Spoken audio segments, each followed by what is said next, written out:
The following is a production of Stevenson Media. The Houston Sports State of the Union podcast is brought to you by Stephen Terry Pest Elimination. Call 713-477-0047. If it's scary, call Stephen Terry.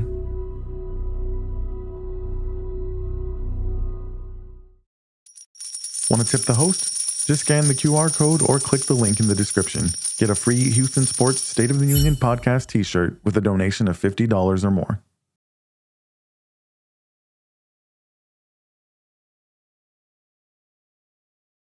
The Houston Sports State of the Union podcast is brought to you by Upscale Roofing. Our quality is through the roof. Visit upscaleroofingtx.com for a free quote.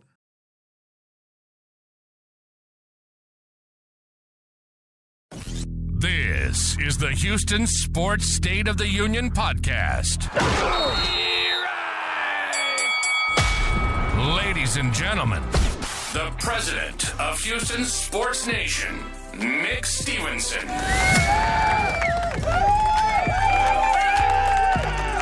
My goodness, thank you so much. Please be seated. My fellow Houstonians, welcome to this Houston Sports State of the Union address for the week of November 3rd. I am the self-appointed president of Houston Sports Nation, Nick Stevenson. As always, there are a million different things you could be doing today, but you chose to spend a little bit of time with me, and I appreciate it. On today's show, are the Texans and the Rockets in trouble? The Texans are coming off an embarrassing effort against the New York Jets, and to boot, they did nothing at the trade deadline. Fans are mad. Podcast hosts are mad. If you listen to the Twin Toros, you know that. Is it only going to get worse? We will discuss that. The Rockets are 4-3, but they have been a Jekyll and Hyde basketball team. Will their inconsistency be an issue this season? Some Rockets fans want the Rockets to trade for this particular NBA All-Star that I don't want them to touch with a 10-foot pole. I'll let you know who that is, and I'll see how you guys feel about it. Alex Bregman wins his first ever Gold Glove, which was a surprise to me. Now Astros fans want him to stay. Should the Astros keep Alex Bregman? We'll talk about all of that and more, and I might give away some free merch if you guys are down to play some Houston Sports Trivia. I haven't had anyone play Houston Sports Trivia in a long time, and it makes me sad. I wish you guys would. All right, before we get started, though, I would like to remind you of the ways that you can support this show. One of them you're doing right now. You're watching, you are listening. Hopefully by now you are sharing with your friends, your family, reminding them to follow, like, subscribe wherever they get their podcast fix. The audio for this particular episode will be available within 30 to 45 minutes after this live ends. And you can find that on Spotify, iHeartRadio, Apple, all of the places wherever you listen to podcasts. Excuse me, I'm just taking a look at all of my controls here, making sure I'm not having any technical difficulties. But yes, that's the number one way you can support me. Watch, listen, please share, tell other people about the show. I really, really, really appreciate it. The other ways you can support the show is if you are watching the video, excuse me, you will see there's a little QR code in the corner there. My goodness, something's in my throat. I apologize. That QR code is also, there's also a link in the description. If you guys would like to leave me a tip, those links and that QR code leads to my tip jar. If you leave me $50 or more, I will give you a Houston Sports State of the Union podcast t-shirt or hat or whatever type of swag you may be interested in. Make sure you screenshot that you made that donation and you send it to me either in my DMs or at hsstateoftheunionpod@gmail.com. That way I know it's you and I know where to send your t-shirt, hat, hoodie, whatever it is that you want. Also, if you want to support the show financially, I have some affiliate links in the description of this video or audio that you are listening to. Those affiliate links are for Houston Sports fan gear and also for the equipment that I am using to bring you this fine podcast. Once again, if you guys choose to purchase any of that from those affiliate links, I'll get a little bit of change from that, and that'll help to support the show financially. Also, I still have one sponsorship spot available. If you are interested in me advertising for your business, representing your business, and helping grow your business as as we continue to grow the Houston Sports State of the Union podcast as well. So I would be honored to do that. Once again, if you're interested in that, the email address is hsstateoftheunionpod@gmail.com. All right, now that we got all of that out of the way, we're going to do the state of the Houston Texans. But first, I want to remind you that the state of the Houston Texans is brought to you by Stephen Terry Pest Elimination. Now, Stephen Terry wanted me to make sure that I tell you guys about his rodent control solutions program. Now, the rodent program includes a proactive test that involves identifying and sealing entry points to keep rodents out of buildings. We know this time of year, the weather's cooling off, and you got rodents that are going to be trying to come into your house. What the technicians do is they inspect the areas like doors, windows, vents, crawl spaces, utility openings.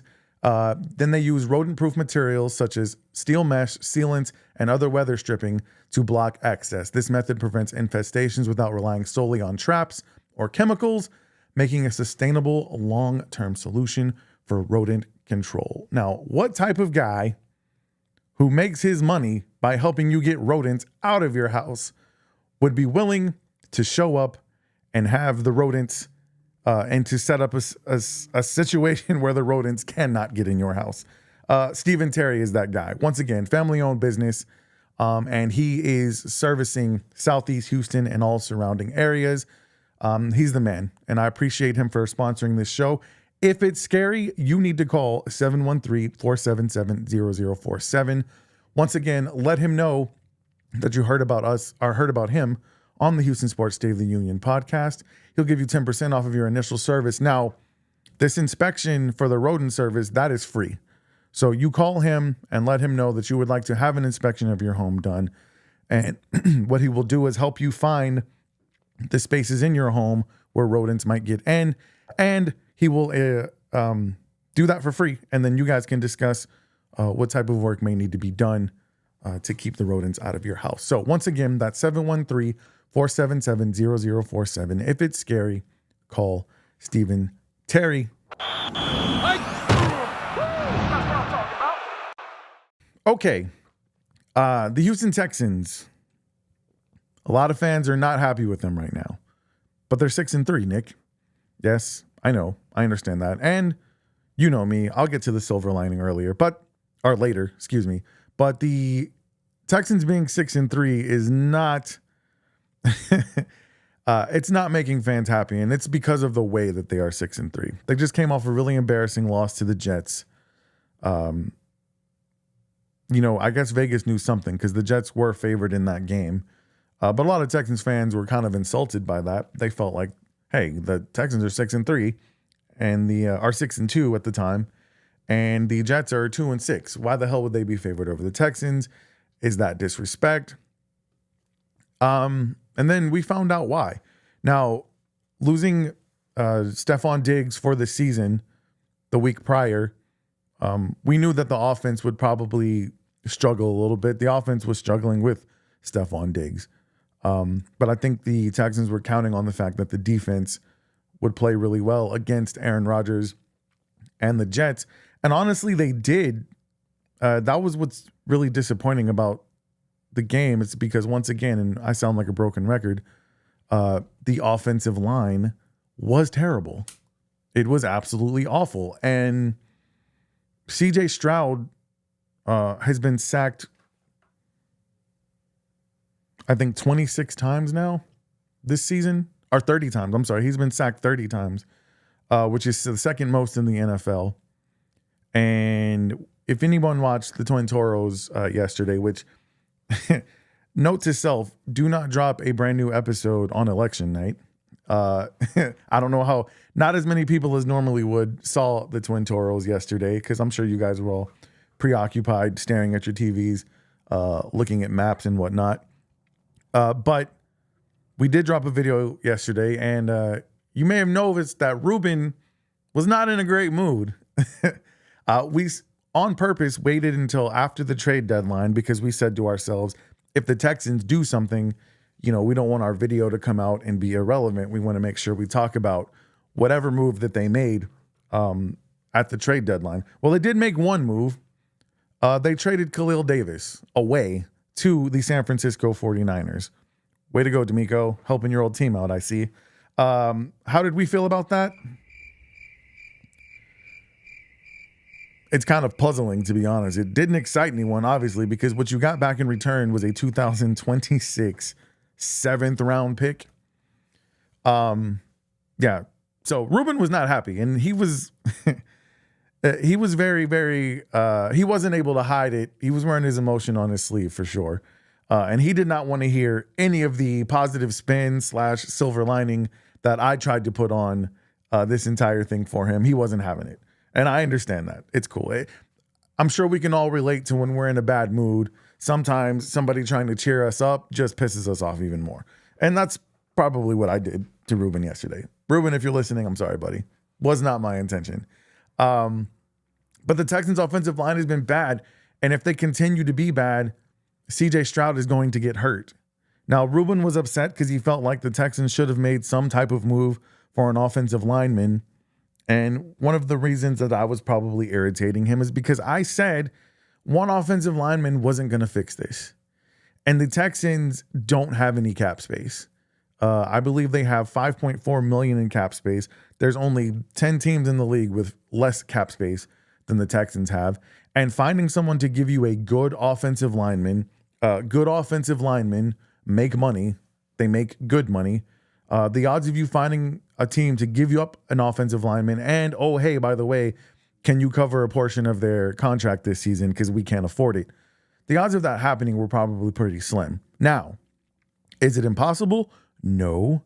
Should Nick Caserio have picked up the phone and tried to make a deal happen? Yes, and I hope that he did. If he were to come out and say, you know what, I didn't even pick up the phone, I think the solution is here in the building, I think that would be a problem. I would have a problem with that. And I know Ruben for sure had a problem with that. But when you see all the other contenders in the league making moves, you know, shoring up spots on their team where they have weaknesses, and then the Texans do absolutely nothing, Ruben and anyone else who is irritated about this, I understand. Trust me. I'm not upset with you. I tried to avoid putting a period on the end of the Texans season when we're just going in to week 10. And that's kind of the vibes I got from Ruben yesterday. And I think he was just emotional because of the lack of movement on the lack of movement by the Texans in the trade market, and the fact that we're seeing the Houston Texans franchise quarterback, something that the Houston Texans have never had, really. I mean, Deshaun Watson had a couple of good years, but in the 20 plus years of the Houston Texans existence, this is the first time we can really say we have the guy who could be starting under center for the next 10, 15, maybe even 20 years if he can stay healthy. He's not going to last 20 years behind this offensive line. That is for damn sure. And a lot of Texans fans are frustrated with the fact that D'Amico Ryans continued to put out the same old offensive line, even though it was obvious, especially with Kenyon Green, that he was horrible in pass protection. And when you have a franchise quarterback, you cannot continue to subject that quarterback to the amount of beating that CJ Stroud has been getting. There was a little bit of a scare in the Jets game that he might have gotten hurt. So I understand Ruben and other Texans fans' sentiment being frustrated with this team. It was just my conclusion that I drew is, number one, it was probably going to be very difficult for this team to make a move for an offensive lineman, one that would not, hamstring them in the future. You don't want to mortgage out the future just for this one season, especially when Nico Collins has been hurt. You made all the huge moves that you wanted to see this team make, they made in the offseason. It's one of the reasons they don't have very much cap space. You lose Stephon Diggs for the season, and he only has a $5.8 million cap hit this season. But next season, he's going to have a $16 million cap hit. Why? He's a free agent. Well, because he had money and years on his contract that you said, let's just make those go away. You'll be a free agent next season. Do you think these players just let that money go? Absolutely not. These teams make a deal where, hey, on the back end, we'll pay you X amount of money and maybe we'll work out a new deal for you if you end up being a free agent. You know, he wasn't going to go away with no security blanket. And thank goodness he didn't, because he got a season-ending injury, tearing his ACL. And so now next season, regardless of what happens, the Texans will probably, I don't know if it's going to be $16 million that they have to pay him, but that's going to be his cap hit next season. So making a move before the trade deadline this season was just honestly not really realistic, as frustrating as it is, understandably. So if the Texans are saying that they truly believe that the solution to this problem is on this team, all right, Texans, well, it's time to put up or shut up. Because if the offensive line keeps playing this bad, the Texans have a game coming up versus the Lions, and the Lions have a tremendous defense. If they just trot out, I mean, obviously they can't trot out Kenyon Green because, unfortunately, and you don't want to see, we wanted to see him out of the lineup, but Kenyon Green actually got hurt versus the Jets. That's not how you wanted to see him taken out of the lineup, but it is what it is. So now, I haven't seen an injury report today. I'll have to check who practiced and who didn't. But you have, Patterson, who got a concussion after Kenyon Green was benched 2 weeks ago. And then Kendrick Green came in for Kenyon Green after Kenyon got hurt in this game. And he was kind of up and down, to be honest with you. But I thought he was better than Kenyon Green. And he actually had some really good snaps against the Jets. But he also had some bad ones as well. But, for Kendrick Green, this is what I don't understand. Why not make that move 2-3 weeks ago? By now, Kendrick Green could have worked himself into a rhythm, could be really gelling with his other offensive line mates, and you wouldn't be having this issue. Perhaps you even win another game. The game versus the Jets was definitely winnable. If your offense could have done anything, versus the Packers, that was a winnable game. So listen, man, I wasn't trying to get under Ruben's skin. If you guys saw, it got a little bit of a heated debate yesterday, but what I was trying to explain to him is that there's a reason the Texans didn't do it, and I'm just not going to give up on the fact that who they have on the team can't get better. They can't get a whole lot worse. They have no choice but to get better, and if they don't get better, you're running the risk of, number one, affecting and stunting CJ Stroud's development as a quarterback, i.e. David Carr. Seen this before. And you also, that's the best case scenario, is that you stunt his development and he doesn't continue to grow as a quarterback because he's always looking over his shoulder, not trusting this offensive line. Worst case scenario is he gets injured.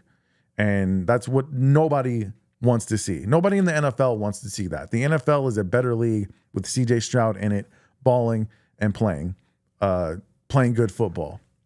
So Ruben was frustrated with Nick Caserio. He's frustrated with D'Amico Ryans because they're trying to tell you that it's okay. They just have to execute better. It's just some bad plays. And that's just not passing the sniff test or the eye test for anyone that is a Houston Texans fan right now. D'Amico Ryans, when he was asked about the issues that they're having, he said that's encouraging. That's the encouraging part about it, is that going forward, they're all fixable. There's still frustration, but at the end of the day, in this league, there are a lot of ups and downs. But how strong is your foundation that allows you to withstand a little wind, a little waves that come at you? It's about being steady. That's where I want our team focused. We don't sulk. We don't hold our heads down. We just press forward. And bravo to you, D'Amico Ryans.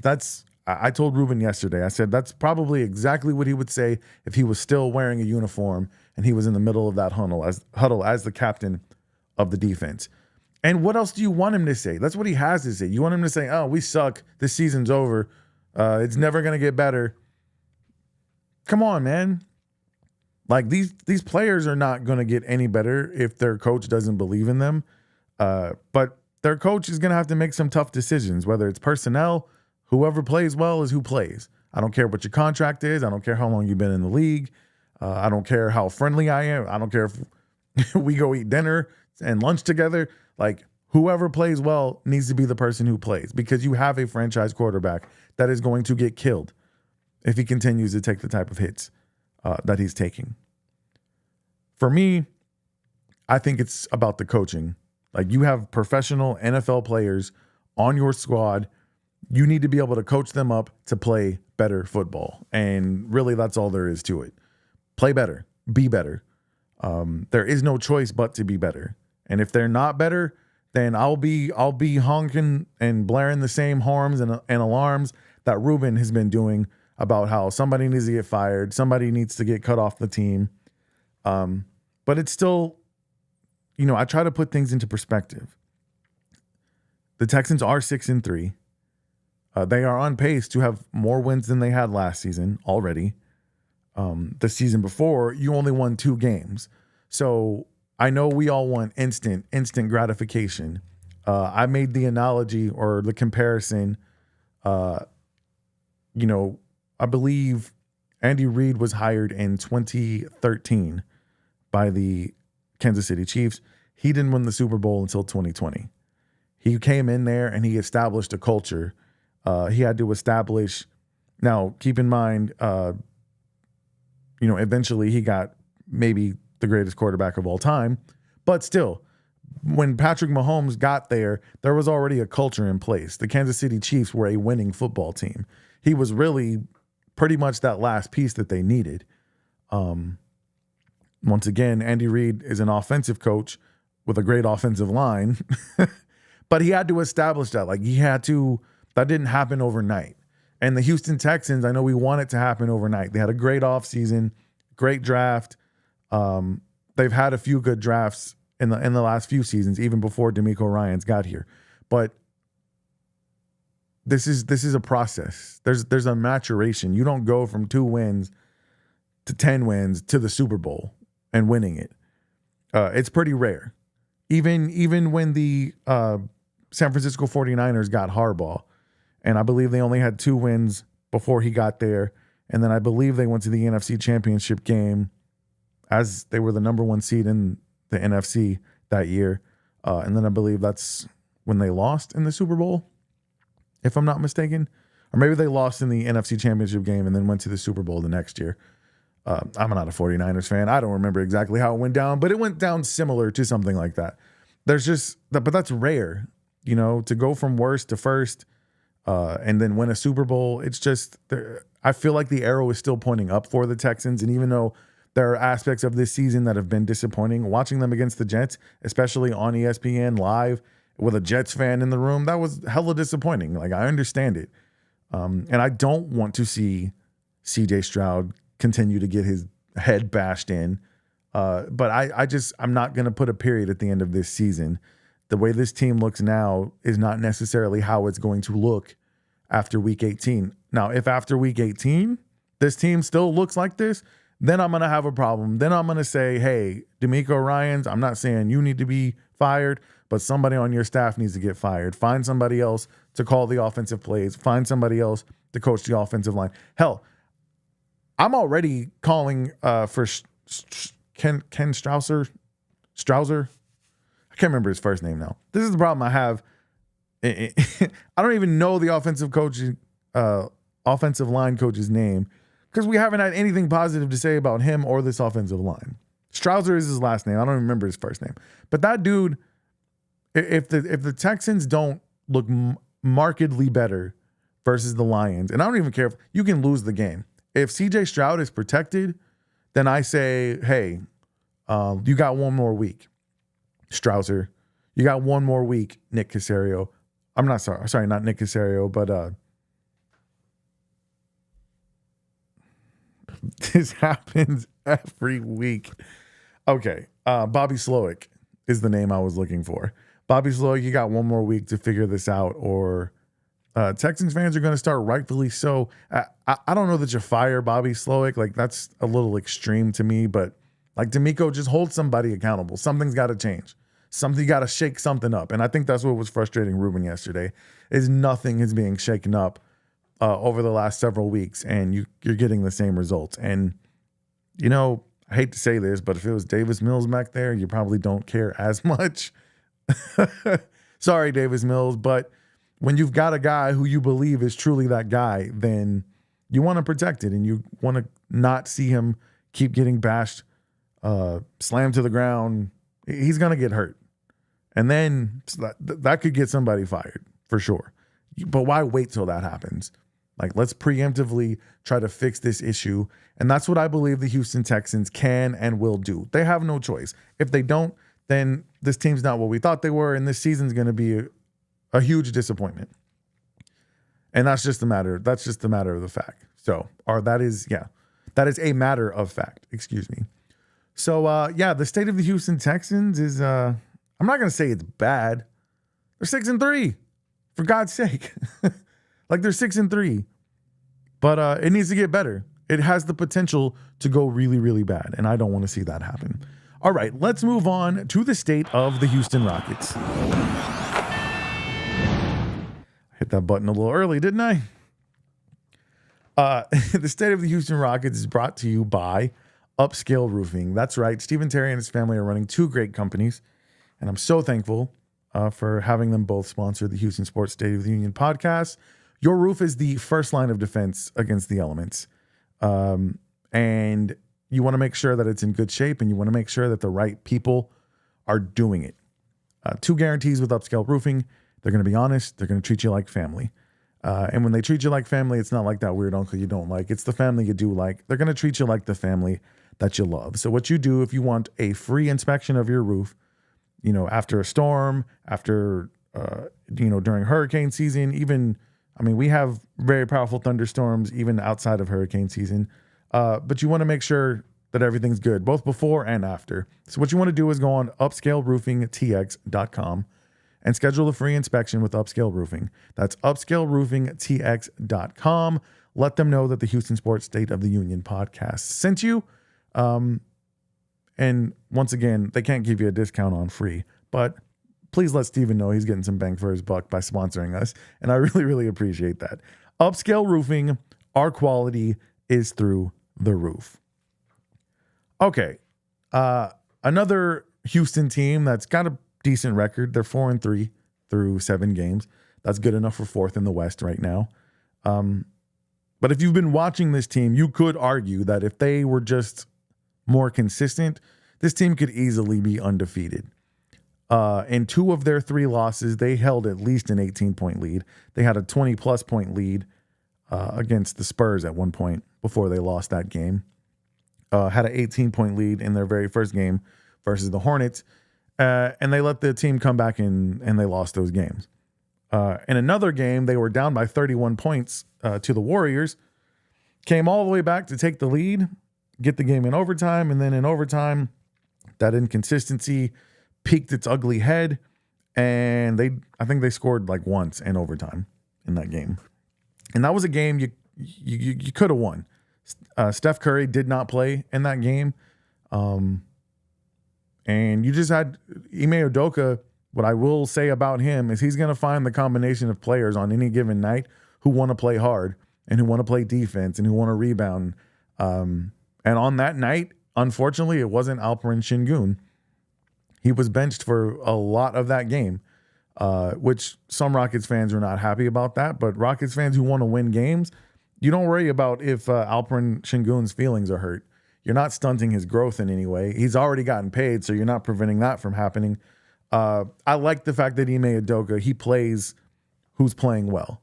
And there are several players that are playing well for the Houston Rockets.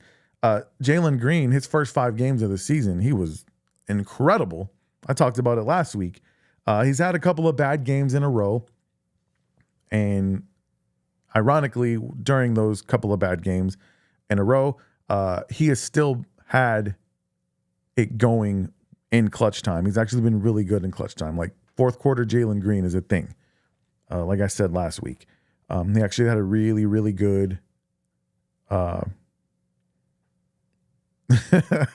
Fred, I'm sorry, I'm reading a message on YouTube. Fred from In-N-Out Mobile Services. Now I got to go back and watch the Twin Toros episode from yesterday. Yes, you do. It was fiery, Fred. I promise you that. And thank you so much for tuning into this show as well. I apologize, but Jalen Green had 5 really good games, and then he had 2 not so great games, even though he was good in the fourth quarter. And in those 2 not so good games, Alperen Sengun was actually pretty good. Alperen has been struggling a little bit, and that has people asking the question once again, can Jalen Green and Alperen Sengun play together? Now, you guys know that I believe they can. And one of the reasons I believe that is because I've seen it happen. And I just think they have to figure it out. The 2 of them in the first 7 games of the season, Jalen is averaging 22.9 points, 4.6 rebounds, and 3 assists per game. Alperen's scoring is down just a little bit from last season. He's scoring 16.4 points, 12.3 rebounds, and 3.9 assists. The assists are something that I wish the Rockets could get more of as a team. At times, the ball movement, it's a little bit sticky. The ball movement does not look very, what's the word I'm looking for? It's not very fluid. And the times that the ball movement is good, the Houston Rockets look really, really good. But that's just the problem. They're extremely inconsistent right now. Now, you expect that from a relatively young team. They do have some vets on the team. And I want to shout out one vet in particular, Dillon Brooks. I've been very hard on him and asked the question, what do the Rockets even need Dillon Brooks for? I will say, I don't think he's a much better defender than someone like Tari Eason. But to have Dillon Brooks starting and then Tari Eason come off the bench, there is an element that I really, really like about that. And I will say that this season, Dillon Brooks hasn't been completely useless on offense. He's actually been pretty good on offense. So it's just I'm sorry, not the Texans. I want to say the Texans because the Texans and the Rockets both have this problem where they go through these lulls offensively. The Texans have had offensive lulls for about a game and a half now, but you know, the Rockets will come out blazing for 1-2 quarters, and then something about that third quarter, they just come out and they're stale. Or they'll be stale for the first and second, and then come out on fire in the third and fourth, and then go completely cold in overtime like they did against the Warriors. So it's one of those things where, for me, when I look at the 2 teams, Texans, Rockets, the Rockets' inconsistency concerns me a little bit less. One reason, you got 82 games in the NBA, and also nobody's getting tackled. You know, nobody gets to tackle and slam Jalen Green to the ground or Alperen Sengun to the ground. And I believe that, you know, the Rockets are still young and they know their strengths, they know their weaknesses, and they'll figure out a way to play to their strengths on a more consistent basis, in my opinion. I hope that the Texans will learn to do that because there is more on the line. Number one, you have a shorter season. It's a physical game. If the Texans don't figure out how in the world with a bad offensive line can we keep CJ upright, whether it's quick hitting plays or establish the run and just stick with it. The problem is that a lot of teams are started once they realize, hey, the Texans can't throw the ball at all. Well, then they just kind of sit on the run and wait for it to happen. And I'm doing the state of the Texans all over again. But I'm just saying the comparison between the 2 teams is they've both been a little bit inconsistent.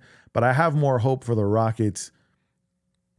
And maybe it's because I had less expectation for the Rockets. My expectation for the Rockets this season is be a little bit above 500 and hopefully make a play-in. I'd love to see them make a playoff.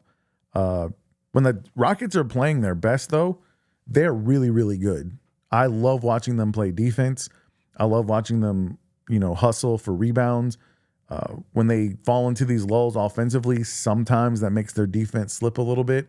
And I know Ime Udoka is trying to teach these young kids that, hey, even when your shot's not falling, keep playing defense. It'll keep you in the game. And I have to say, when they came back from down 31 to the Warriors, that was a big part of how they did that. Tari Eason had a hell of a game in that game. But it wasn't just offensively. Yeah, he was hitting threes, but he was getting offensive rebounds, but he was hustling on defense as well. And that's going to be the the Rockets' identity. They're not a good shooting team. Reed Shepherd had a couple of good games, and he's shooting like 42% from three. He just needs to shoot the ball more. He looks like he's hesitating a little bit, but I really like his game, man. I've told you guys before, it's a little Chris Paul-esque, and I really like it. I think the Rockets are going to be okay. I'm actually going to the Rockets game tonight with my pops. We're going to watch the Rockets play the Spurs again, hopefully get another win over the Spurs. I think they've figured out the formula to beat the Spurs. The Spurs are good, not great, but, you know, Victor Wembanyama, that dude's a problem already. You know, I said last season that the Rockets are on the clock. They have a certain window where they need to be really good and take their shot at winning a championship before Victor Wembanyama becomes the best player in the league. Well, you know, I was talking to Spencer from Athletically Declined. He's got him as a top 10 player already. The way this dude plays defense and some of the shots he takes and makes, you know, I've seen him miss a shot and completely disappear and then just come up with the rebound out of nowhere. The dude's incredible, and I'm mad he's a Spur. I'm not gonna lie to you. A part of me wants to be like F Victor Wembanyama, but I mean he's really good, and the Rockets are gonna have to deal with him as long as he's a Spur. Which, if the Spurs do what the Spurs do, it's gonna be for his entire career, which you hope is a long time. I know he's not a Rocket, but you know, and I don't want to see anybody get hurt or deal with injuries, but he's a really good player, and the Rockets have a couple of years to get him, because I think, especially, you know, I don't know how long Greg Popovich plans on coaching, but he's got, you know, a great coaching tree. But if they can get some more players, and, you know, picking up Chris Paul was huge, picking up Harrison Barnes, you know, those are good vets, similar to what the Rockets did with Fred VanVleet and, you know, with Dylan Brooks. It's one really good veteran point guard to kind of teach these guys how to play, and a very decent wing defender. And I would say Harrison Barnes is a much better shooter than Dylan Brooks. But I like what Dylan Brooks brings to this team. I like the way this team looks. They're so deep, man. I wish Cam Whitmore could play a little bit more. Amen Thompson is a beast. I love watching him. I'm looking forward to seeing. I can't wait for the game tonight, man. I love watching this Rockets team. Anybody who knows me knows the Houston Rockets, of all the teams in Houston, are my favorite. So me and my pops are going to go watch this game, hopefully have a good time, and hopefully see the Rockets get a W. I would say the state of the Houston Rockets is good. I would have hoped for a little bit better than 4-3 in the first 7 games. But when you watch the way they've played and you understand, like, they honestly could have won all 7 of these games, and you try to be a little bit patient with them because they are still young. You hope as the season goes on, they start notching more wins in those close games than they do losses. I think they're going to be okay. I really do. All right, really quick, I want to do the let me say one more thing. Because of it doesn't even have anything to do with the Rockets. A lot of people want the Rockets to be involved in a trade for Giannis Antetokounmpo. I think I said his name right. I'm almost positive I did. As a matter of fact, Darren Yvonne, who is my editor for the Dream Shake, he actually hit me on a text message and said, hey, I want you to write an article about, do the Rockets have enough to trade for Giannis Antetokounmpo? And I said, okay, I'll do it. And I did. But I took a different spin to it. I said the Rockets have the ammunition to acquire Giannis, but should they? While things are falling apart in Milwaukee, should the Rockets take advantage? That is the headline and the deck for the article. You guys go check it out in the Dream Shake. I won't spoil the entire thing, but basically, no, I don't want the Rockets to trade for Giannis Antetokounmpo. Is Giannis still a top 10, 15 player in the league? He absolutely is. It has nothing to do with that. To me, the idea of trading away young guys who still have room to develop, you know, right now the Rockets are bad shooters, but they have some guys on their team that could develop into much better shooters. But they really have no shooters on this team. So to trade away the few young, talented players that you have for a guy who's been in the league for 11 years, and in those 11 years, he can't shoot either, and let's put him on a team with a bunch of other guys who can't shoot, It just sounds like a bad formula. Giannis Antetokounmpo wants to go somewhere where he is immediately a championship contender. And I don't see a scenario where Giannis Antetokounmpo, if you get him, you're probably either giving up Alp or Jalen Green. More than likely Alp. I can't see a world where Giannis and Alperen Şengün play together on the same at the same time. If you think Jalen and Alp are bad, Giannis and Alp would be really, really bad. And I don't want to give up Alp. I mean, I really like him. He actually had a better defensive rating last season than Giannis did. A lot of people give him crap about his defense, but he's actually gotten really good defensively. But it just doesn't make sense. Like, if Giannis is going to win, he's going to have to be surrounded by shooters because he can't shoot. And the Rockets are not that team. So I don't know if he came here, he would be in a much better situation than he left in Milwaukee. But, the national media, and I mentioned this in the article, they want him to go to the Lakers. They want him to go to the Knicks. They want him to go, somewhere where in their minds it's a premium, where superstars should go. I think that Houston is a great superstar destination. I just don't want that superstar. I really, really, really don't. Honestly, there's not very many people that I think are actually available to be traded that I would trade for outside of maybe Devin Booker. And that is what do you want? There's a few players on this team. I wouldn't trade for Devin Booker. Would I trade Jalen Green for Devin Booker? Not if Jalen keeps playing as well as he's playing.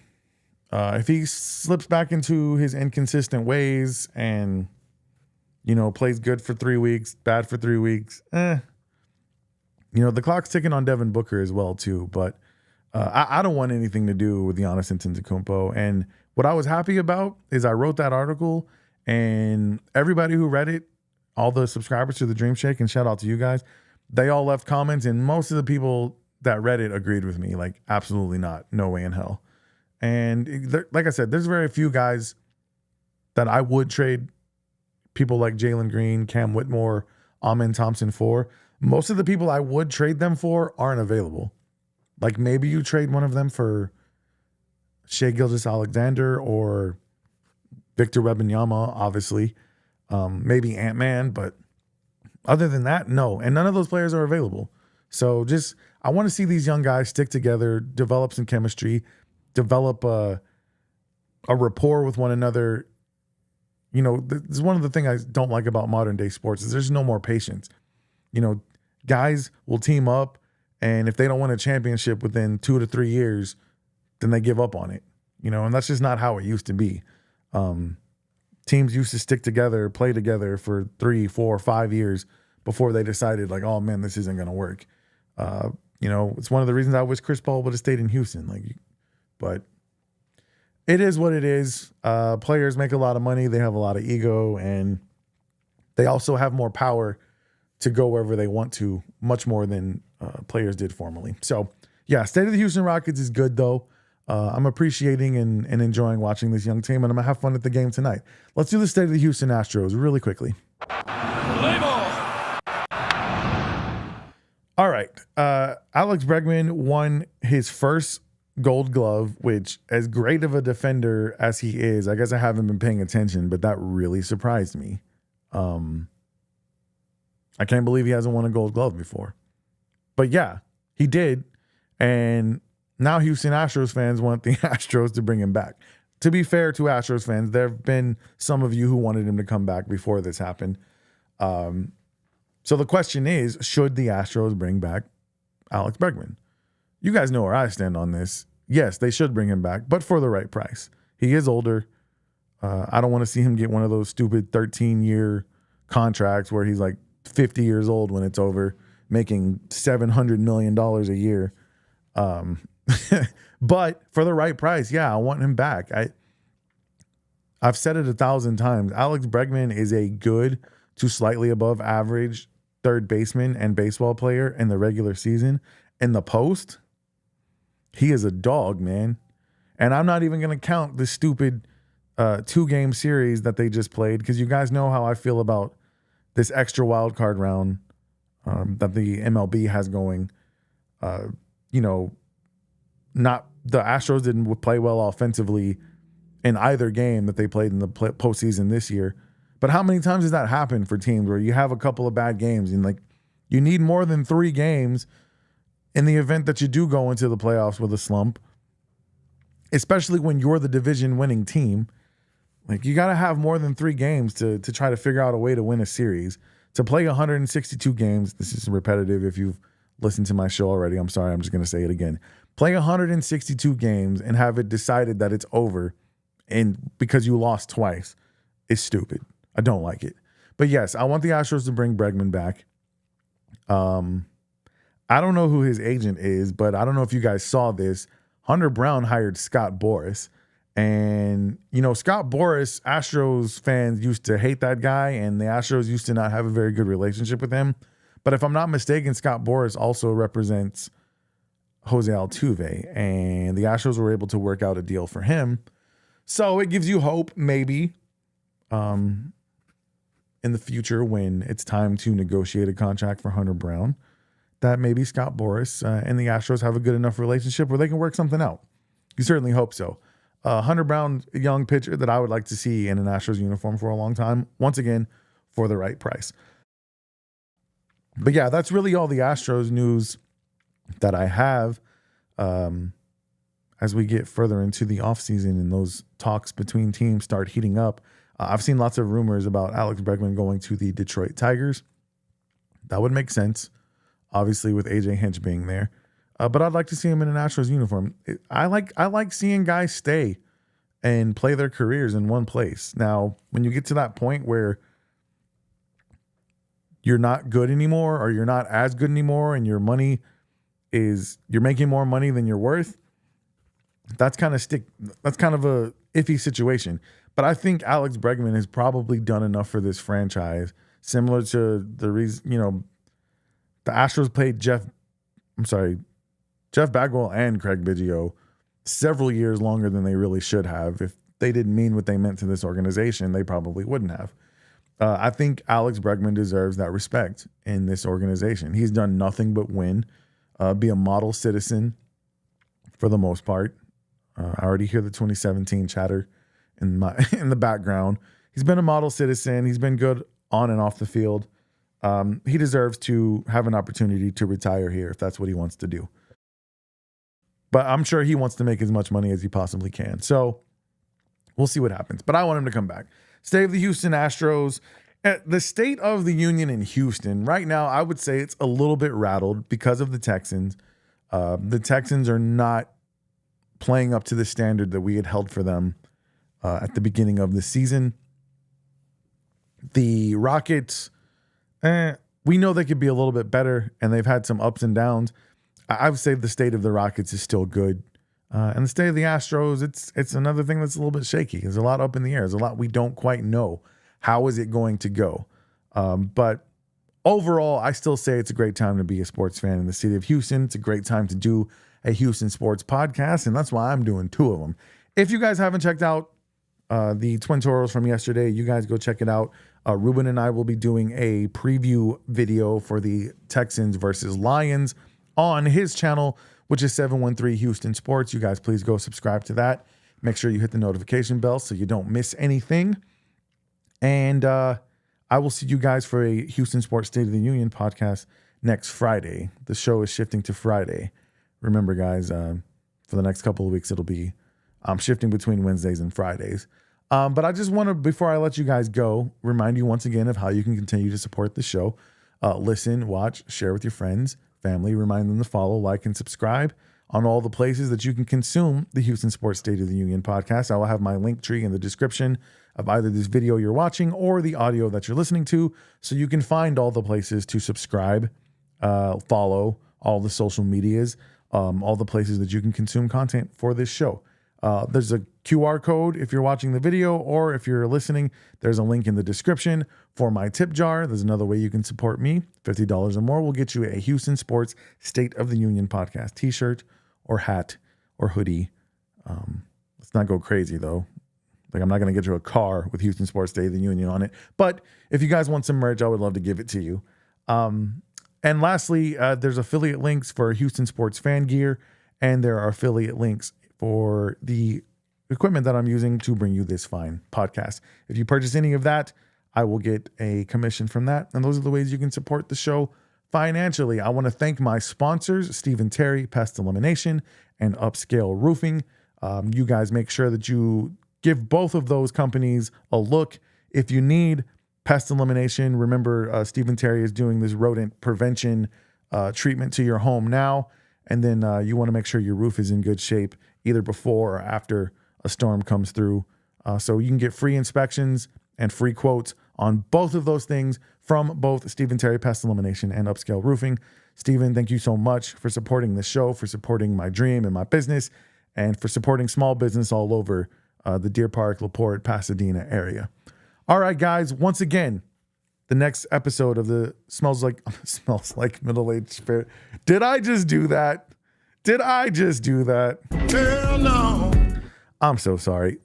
Guys, I still have, if you guys used to listen to the Smells Like Middle-Aged Spirit podcast, I still have the sticker on my wall. I haven't taken it down yet. Why have I not taken it down yet? Because your first podcast, man, it's like you can't let it go. And I just said the next episode, there's not going to be a next episode of the Smells Like Middle-Aged Spirit podcast. I apologize. The next episode of the Houston Sports State of the Union podcast will be on Friday. In the meantime, I want you guys to stay 10 toes down for the H. I love you. Good night. This has been the Houston Sports State of the Union podcast, hosted by Nick Stevenson. Tune in next week for more news and analysis of your favorite Houston teams. Please follow the show on Facebook, Instagram, the app formerly known as Twitter, if that's even really still a thing. And don't forget to subscribe to our YouTube channel for more content.